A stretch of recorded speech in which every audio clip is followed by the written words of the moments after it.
Okay, so our next conversation features an absolute titan in DC. I am, of course, talking about U.S. Senator from Wyoming and one of Bitcoin's strongest advocates in Washington, Cynthia Lummis. That applause is well deserved. She will be joined by Joe Kelly, CEO of Unchained Capital, and they're going to be talking together about how policy and innovation intersect in building Bitcoin's future. Please put your hands together.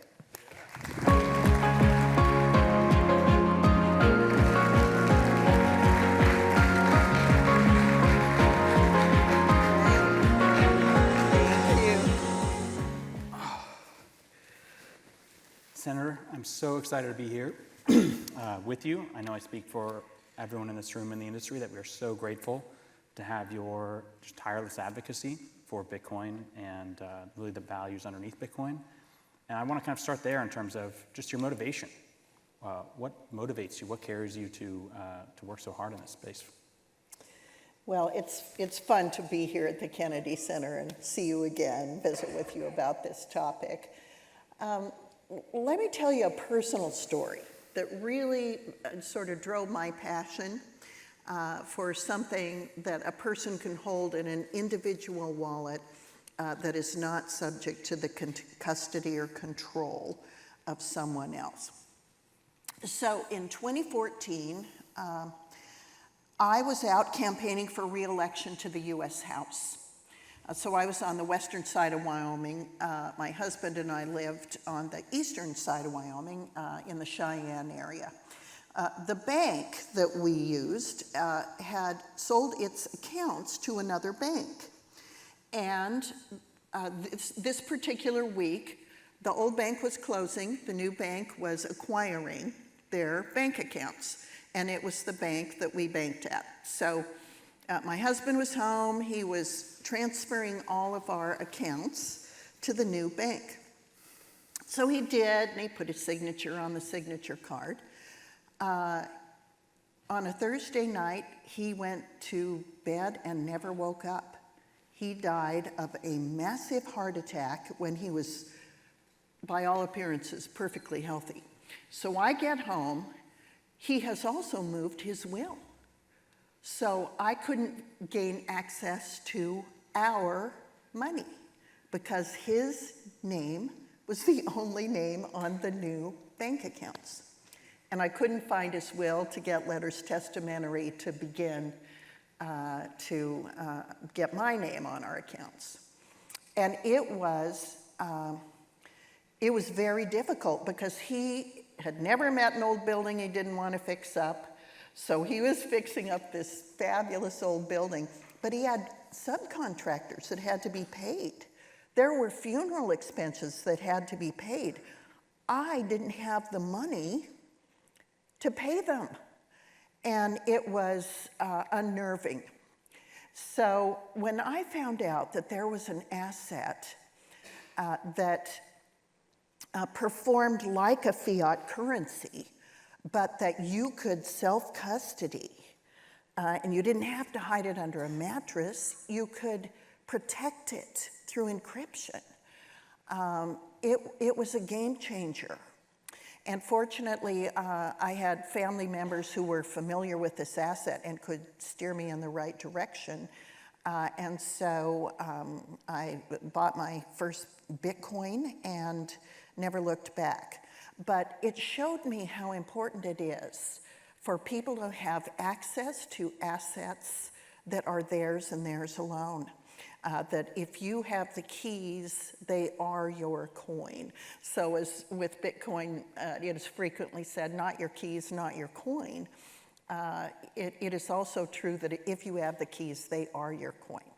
So just from personal experience, I really developed a passion for this type of asset, and it's just grown from there.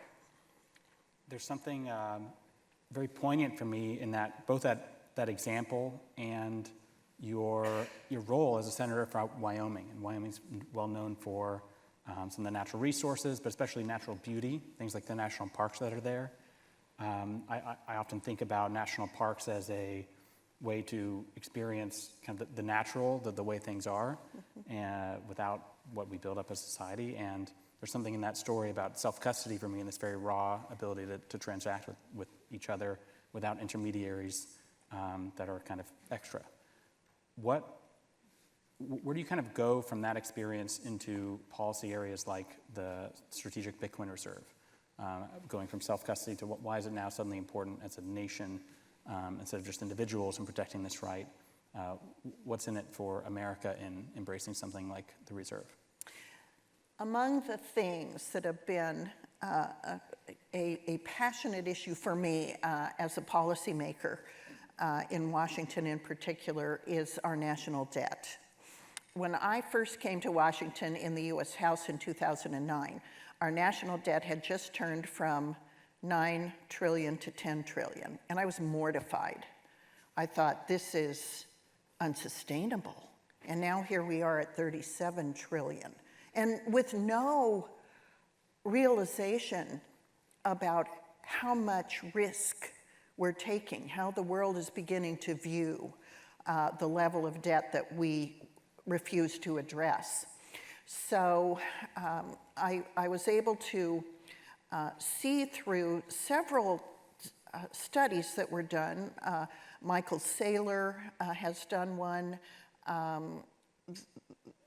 Arthur Laffin, the Laffer-Kurd inventor, has done one that profiles if you were to acquire 5% of the world's Bitcoin, roughly 1 million, and hold them for 20 years, you could cut the national debt in half. And so I view a Bitcoin strategic reserve as a means to address the national debt. And because our bill would allow the U.S. to acquire Bitcoin for that purpose without using new borrowed money to do it, it's just taking existing assets that we have that are undervalued and applying them to Bitcoin, which is over a 20-year period going to increase in value. So what we would do is take these gold certificates, convert them from what they're being held at on the U.S. books at their 1974 value, and converting them to current value of gold, and then acquiring the Bitcoin, we would be in a position to fund a U.S. strategic reserve. Because Bitcoin has the qualities of gold, but is easier to hold and has a tremendous growth value. It's been 55% since inception. And according to some of these studies, it can continue to grow up, and then, of course, as more Bitcoin is mined, I think 99% of it will have been mined by about the mid-2030s. Then that 55% per year begins to decline to 45 per year, 35 per year. But what other asset can you hold that it has that kind of a growth curve? So as you can see, I'm a Bitcoin advocate for all those reasons. I really want us to address our national debt, and I see this as a very painless way to do it. And you know, other countries are doing it too. The UAE and several of the sovereign wealth funds around the world are looking seriously at Bitcoin strategic reserves. So we have a strategic gold reserve, strategic oil reserve. We have a strategic cheese reserve. I think a strategic Bitcoin reserve makes a lot of sense.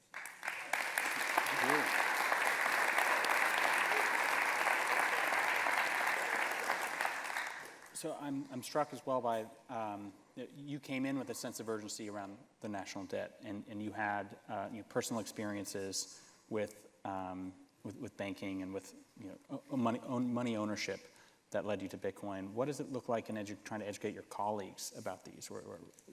Where do you see senses of urgency around these topics in the Senate or in Congress? Yeah, it's been very challenging. And during the first 5 years, almost 5 now, that I've been working on this, there has been a little appetite by many of my colleagues to invest the time it takes to understand this asset. When the subject has come up, people have pretty much said, oh, Cynthia Lummis and Kirsten Gillibrand know about that. We'll just let them handle it. But now, it's ready for prime time. In fact, it's past ready for prime time. These assets have grown tremendously in value, in importance, and in geopolitical significance. And so we're ready to legislate. And so we still have some people that are behind the learning curve. So we do a couple things. When Kirsten Sinema was in the Senate, she was a senator from Arizona.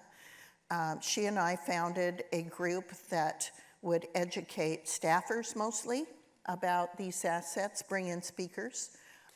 And we kept that up for 4 years. We've spoken at lots of events. We've gotten a lot of feedback. One of the nice things about having that long runway before we finally got to the point where we were ready to legislate is that this industry has been able to vet and guide the draft that we are now considering to reflect their knowledge of where this industry is heading.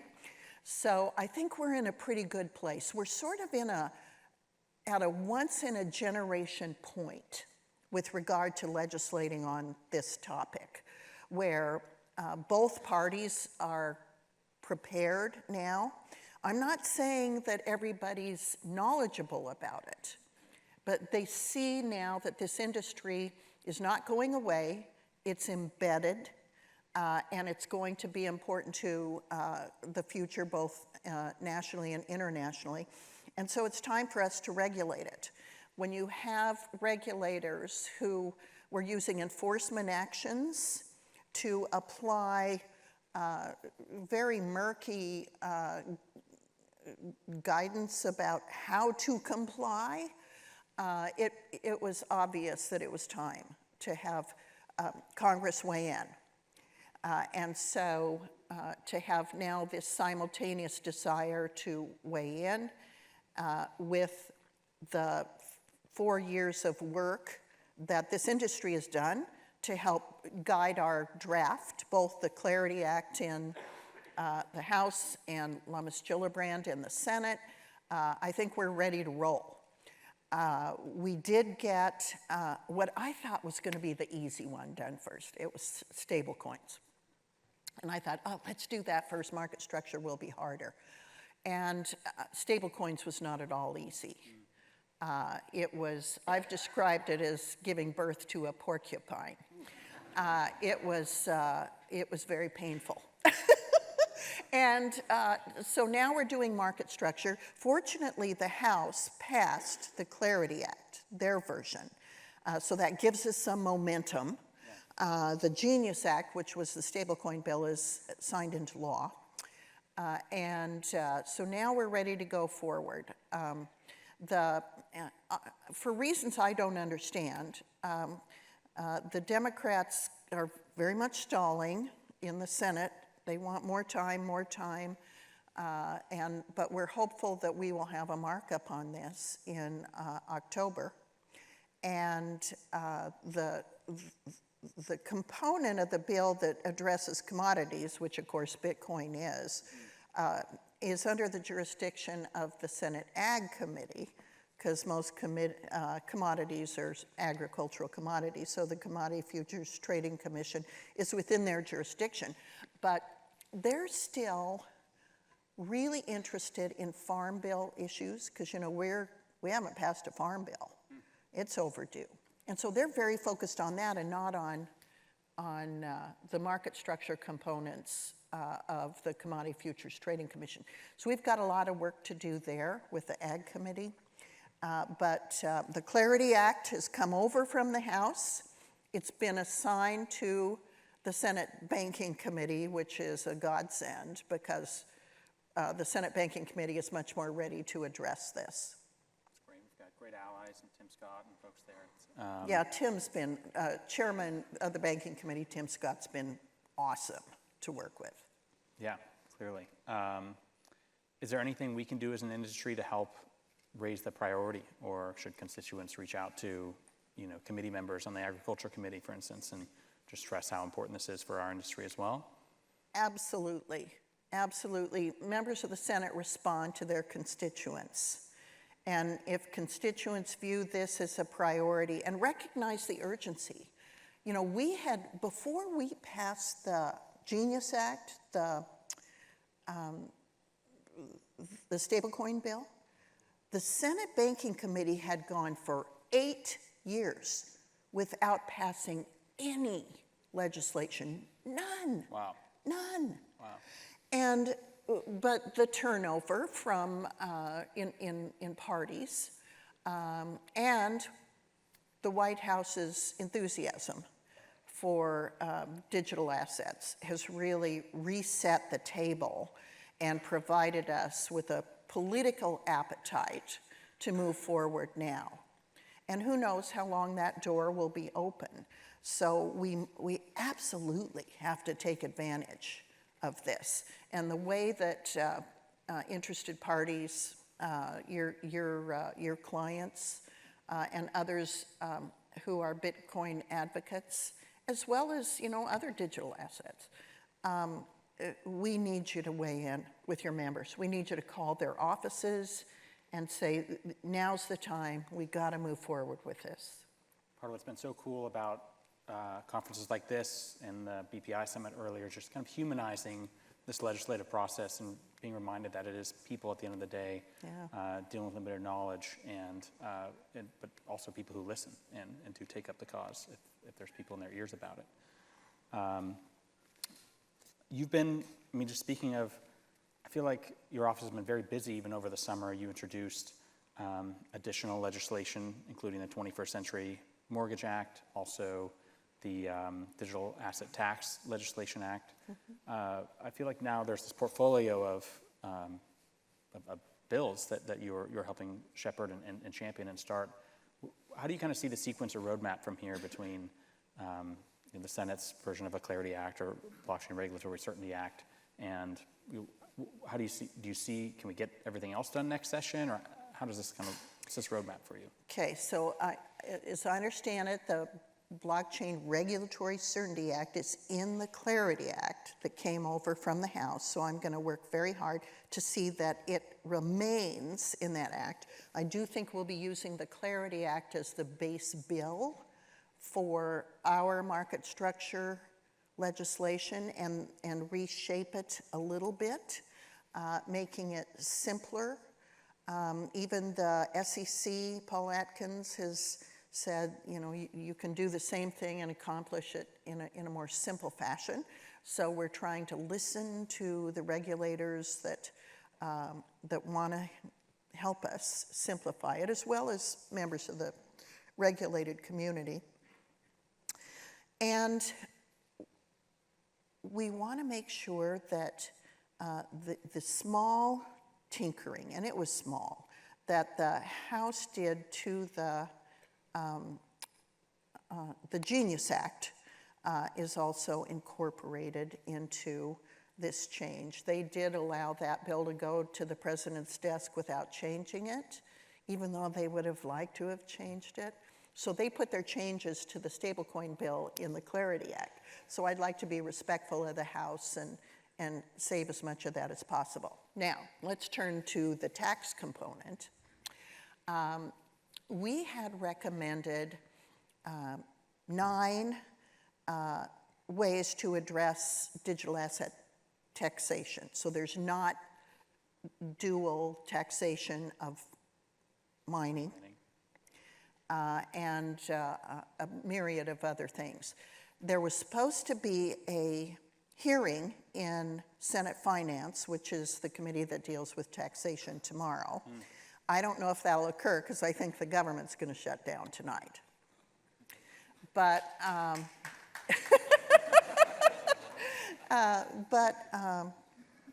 we will continue to work on that. As I understand it, the draft that the Senate Finance Committee is working on includes 10 things, our 9 and 1 other. And so I think we're making progress on that. We thought that we had our taxation package embedded in that one big, beautiful bill, but at the last minute it got kicked out. And so we've been working with Senate Finance Committee members to help them understand why this is so important. Obviously, we got off on the very wrong foot from the get-go when there was a definition of broker in the Internal Revenue Code that would include people who are writing code and don't have anything to do with the ultimate buyer of a digital asset. And so from the very beginning, this got off on the wrong foot. So we have some things we need to correct and some things we need to clarify moving forward. And I think we have a good package. We're working with members of the Senate Finance Committee now to help usher that forward. In both parties, you know, this is one where Ron Wyden, who is the ranking Democrat on the Senate Finance Committee. In the last Congress, he was chair of Senate Finance. He's in a good place. I feel like he was instrumental in the kind of cryptography battles and a lot of the early internet legislation that somewhat came out on the right side of things. So it is, hopeful that he's... Yeah, he's been a great partner. I know that he's been down in your shop in Austin. So he's taken a real interest in this and has a real understanding of it and has sort of left-wing libertarian tendencies. I have right-wing libertarian tendencies, so our libertarian tendencies match up. There's a meme there for that, yes. Yeah. And so he's been a great working partner. Wonderful. I guess you did bring up sort of some of the developer, protections or the ways that, in terms of how other aspects of BSA or other regulations around money transmission has, kind of enroped or enveloped developers that may be at risk of being called a money transmitter. Yeah. I guess, what is your stance, or what do you there's something there about protecting free speech and just the openness we want as a society to try things. So what approaches are either currently happening or you think still need to happen in order to protect developers?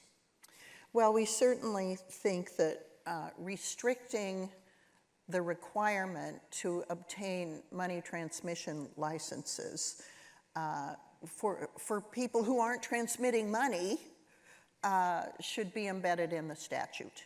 And so we will include, I hope, our efforts to properly define the scope of when a money transmission license is required and when it should not be. And it should be self-evident simply by the title money transmission. I mean, if you're not transmitting money, why should you need a license to transmit money?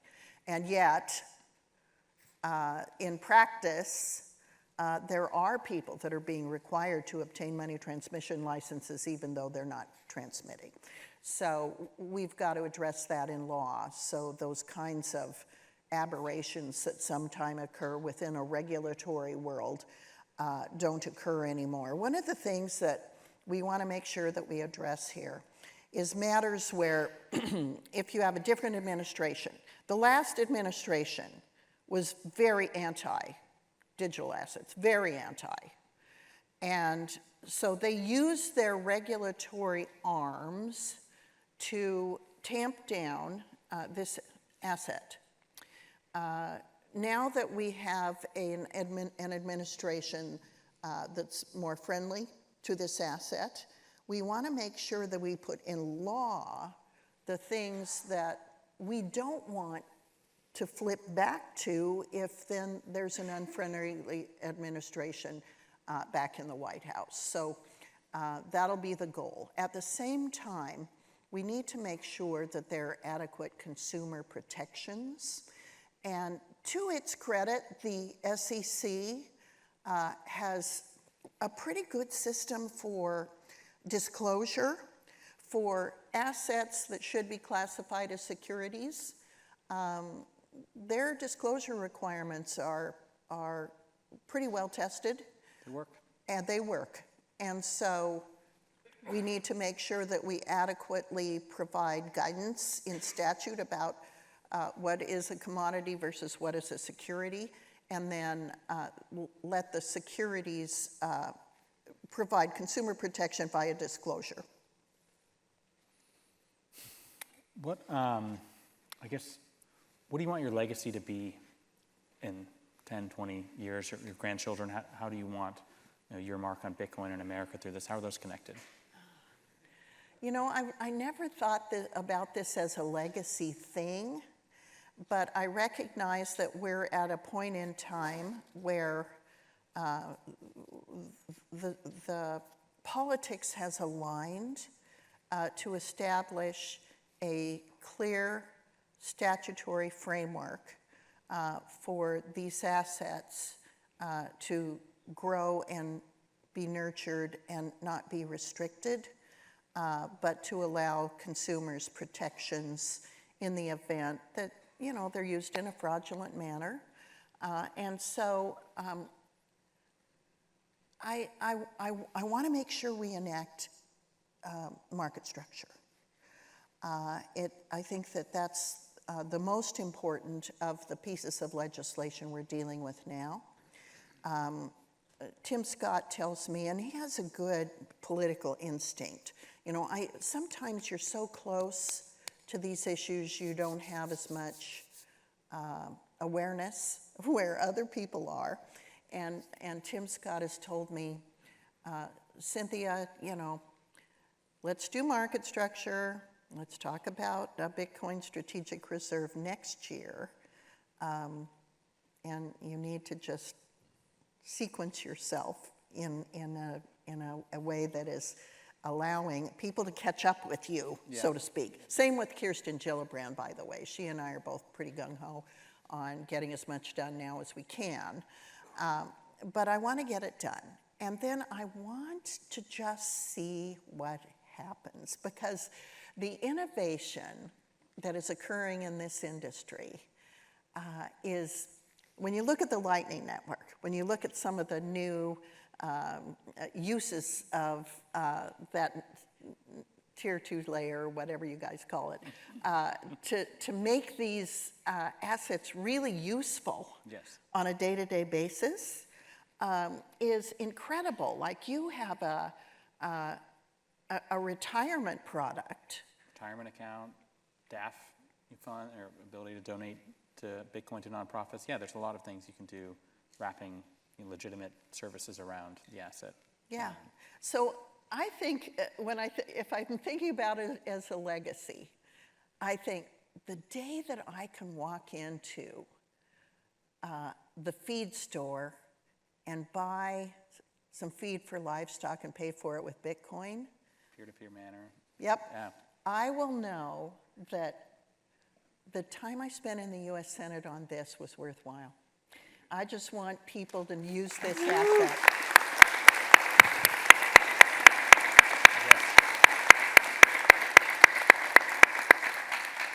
We're all so excited for that future, and thank you for sitting down with us and opening up about your world. My pleasure. Thank you.